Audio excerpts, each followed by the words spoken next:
Hello, welcome to the Healthy Alternatives podcast. I am Dr. Christine Sauer with DocChristine.com. Today's show is a recording of my radio show of the same name. Enjoy!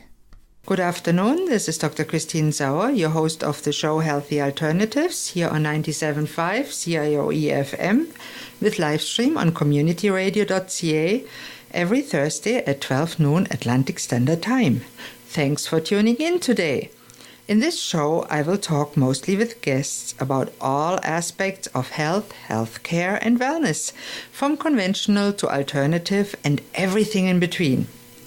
My mission for this radio show is to help change people's lives for the better by informing them about different options to get and stay healthy and well, so they can choose for themselves which option might work in their case. And if you feel you are stuck in a dark place, I want to tell you, don't give up. There is a light at the end of the tunnel for you too. Now today I'm extremely pleased to be with my friend Andrea Lussing. She's a binge-eating and overeating coach. Welcome, Andrea. Hi, thanks. Thanks for having me. Now, that's an interesting destination, a binge-eating and overeating coach. How the heck did you get in it? And for the listeners that can't see you, she is slim as a stick. Where you always said slim. Yeah, so how did I get into it? Have I always been this slim? That's a funny question. So I think right now, my life, my activity level, I have a son. I've been eating a vegan diet for 8 years naturally. So that just happens naturally. I don't think about my weight whatsoever. But no, for sure, in the past, there was a big time in my life where I really struggled with food. And so for me, that kind of accounts for 6 years plus of my life where I was really struggling. And yeah, at that point I weighed about 35 pounds more. And, you know, I consistently was wanting to lose weight, but then struggling with overeating and binge eating and really trying to figure it out. And, you know, with the kind of vast array of disordered eating behaviors you can have in between there. So essentially that's kind of what, initiated my work in this field. So that's really fascinating because I'm sure many of the listeners struggle with their eating behavior. Mm-hmm. And I know I myself tend to want to overeat. And the worst thing to do really for me is to go in a grocery store hungry. I always turn out with stuff that I didn't want to buy. Yeah, totally. And so that's a little tip for everybody. Eat before you go get groceries. Have a list. But that's just a little thing. But many people have no idea what binge eating is. What is binge eating and how does it feel? Yeah, so binge eating specifically, it is a disordered type of eating. So you can find it in, you know, the list of kind of mental health disorders. But in general, binge eating is this feeling of compulsion to just want to eat. So kind of eating against your will. And that can include eating faster than normal, definitely eating larger quantities than most people would in that same situation. For many people, that's eating alone because they feel ashamed of what they're eating or their amount they're eating. And really just kind of answering to these really strong urges and cravings that don't feel like they have any control over those urges. Mm-hmm. Mm-hmm. So it's really this feeling of being out of control, lacking control, and always having that question, like, why can't I control myself? So it's kind of an addiction to food, really. Well, because the lack of control is part of every addiction. When you have a glass of wine, you can't stop. You have to drink the whole bottle. The same with food. For me, it was milk chocolate.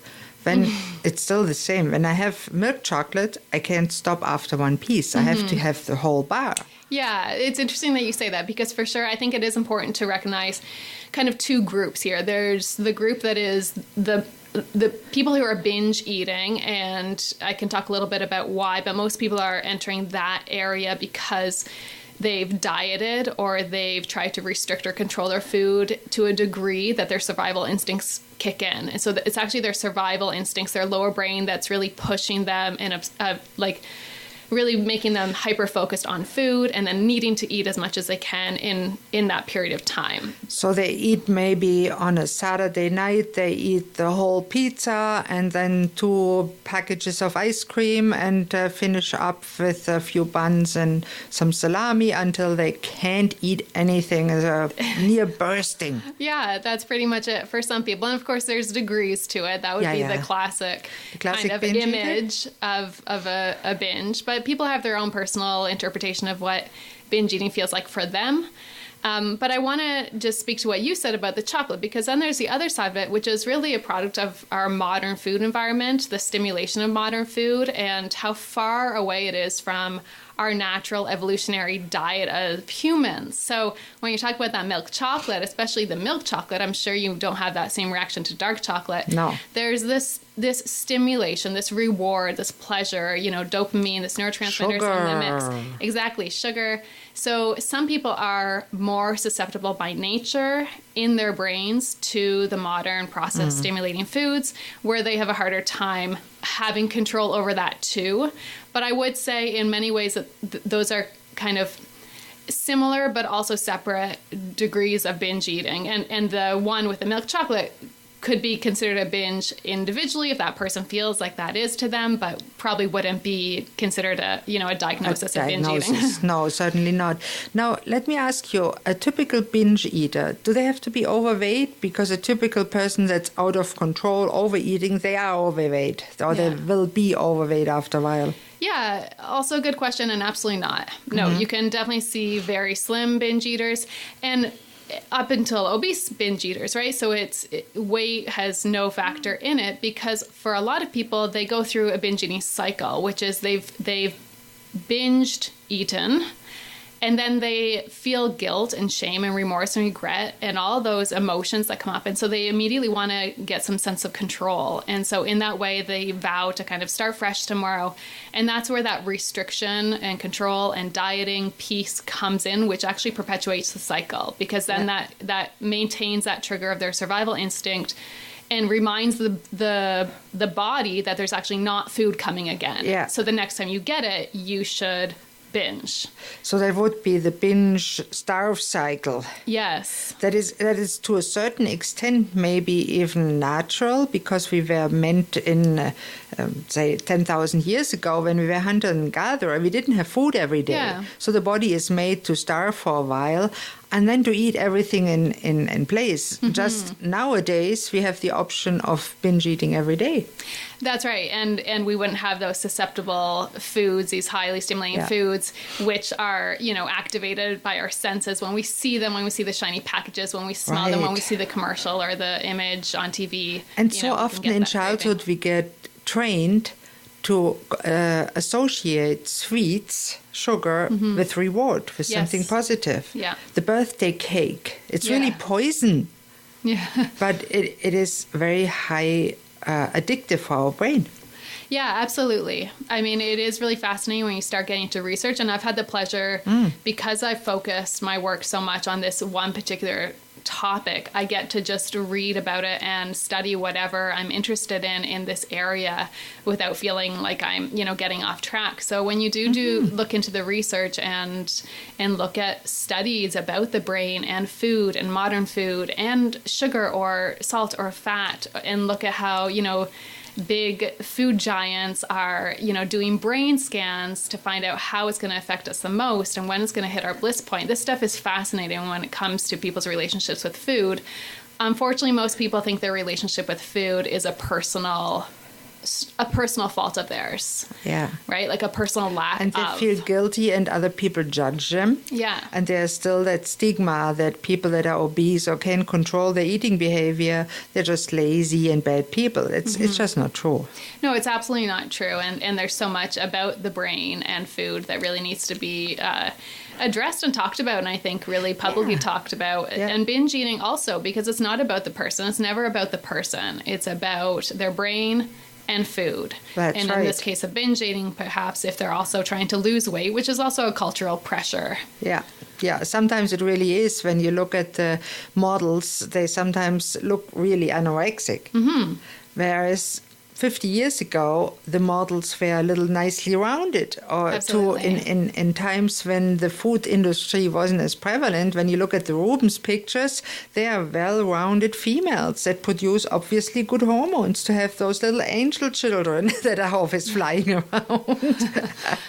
Yeah, absolutely, though, right? Like our culture shifts what we desire. Our culture, tells us what to desire, and a lot of people see only one image of what a body should look like. And for a lot of young girls, especially, a lot of this starts in high school, or at least those foundations are laid as to what we want to look like. That starts early. Yeah. And it stays with people for their lives. And often girls are trained also to be told to be pretty, to look pretty. Yeah. That's a definition. Oh, you're so handsome. So to a boy, you say, oh, you're handsome. To a girl, you say, oh, you look so pretty. Yes, it is interesting with women especially. And I find a lot of my clients have this underlying, this kind of feeling like they want to be good. They've always wanted to be good girls. And for them, subconsciously, that includes having the body that's good, that you're not going to be shamed or embarrass anyone in your family, or, on and on. And the people that are kind of free to be whatever sides they want, they have this bolder approach, I've noticed, to life without feeling like they're going to step on someone's toes. I just kind of, it's really coming to me again and again these days that this trait of wanting to be good is also wrapped up in the way we relate to food in many ways. Wanted to be a good girl, wanted to conform to the rules so that everybody likes you, hopefully. Exactly. And it really has nothing to do, because for me, when I was 315 pounds, people treated me differently, but they didn't like me more or less because of it. Yeah. And I didn't like myself, obviously. But it really doesn't too much depend on the weight, whether you like yourself or not. Yeah. I mean, I think liking yourself or not depends on how in tune you are and how close you are to yourself, instead of, what many people can do when they're struggling with food is really beat themselves up and bully themselves and shame themselves into thinking that will motivate them to take some action. But really it just separates themselves from themselves. Right. And that's where that really ultimate personal struggle comes. Yeah, makes it really worse. And I found myself, once I learned to accept my 315 pounds, I loved myself enough to say, that's it, I am losing weight. Yeah. But you have to make that decision at some point without feeling guilty and ashamed about it. And I think that that's so true. And I know a lot of my clients that are overweight, obviously, because most people are nowadays. It really makes a difference. Yeah, you're absolutely right. I really like what you said there, because that's actually really the starting place that I start with my clients. They have to accept where they are now. They can't still be holding this feeling that they want to lose weight, that they need to lose weight. They have to just say, this is where I am, and I'm ready to work from this spot. Wonderful. And that is a wonderful thought to end the first half of the show. And in the second half of the show, after the commercial break, we'll talk a little bit more about how actually to do that, to control your eating and to overcome eating disorders and binge eating. Great. Thank you.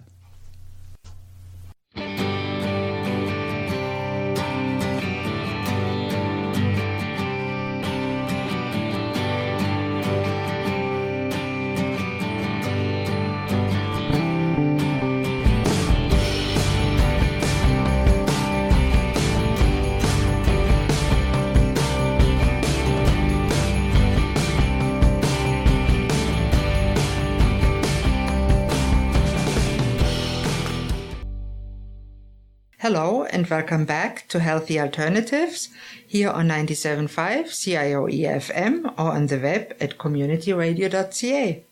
I'm your host, Dr. Christine Sauer, and today I'm talking with Andrea Lussing.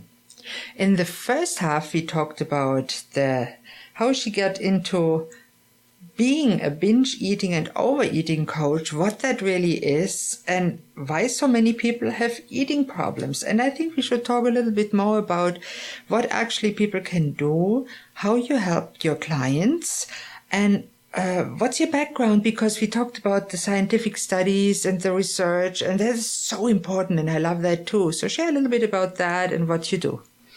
Yeah, sure. So I think what we talked about before, that people think it's a personal fault. So that keeps people really stuck.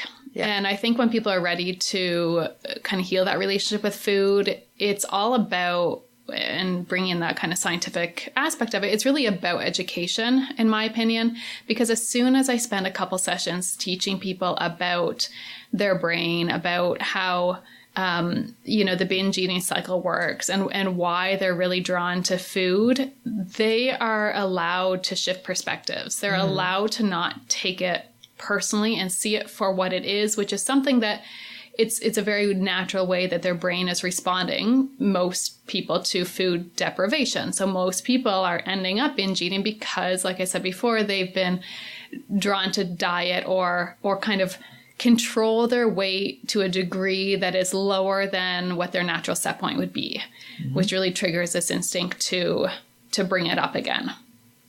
So in that way... So how did you learn about doing what you do?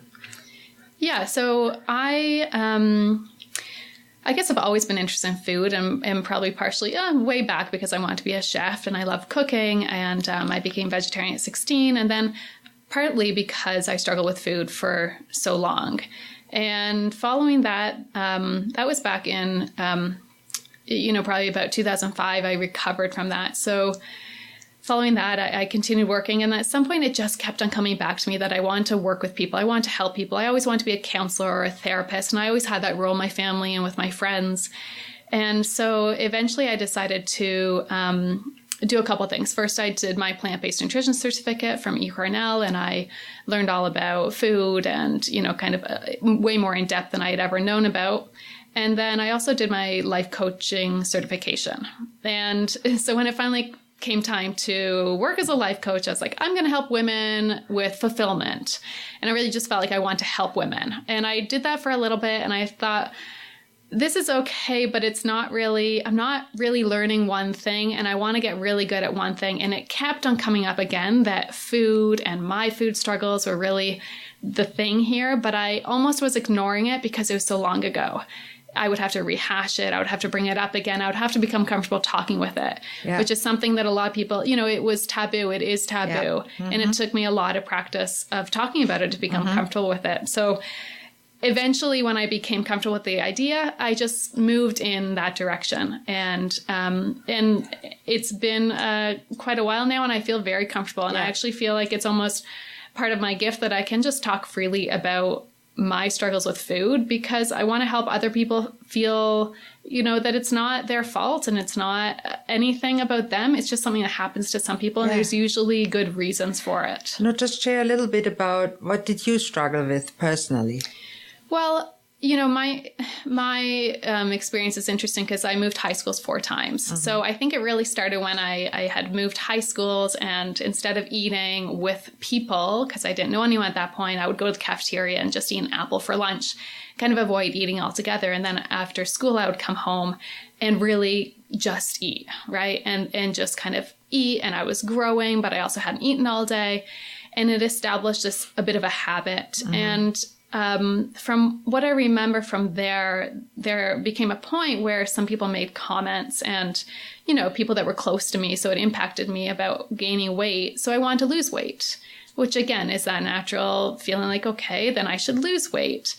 And I think that was that trigger. So losing weight, getting a lot of control over my weight and food actually set me off to want to eat more because I was restricting so much.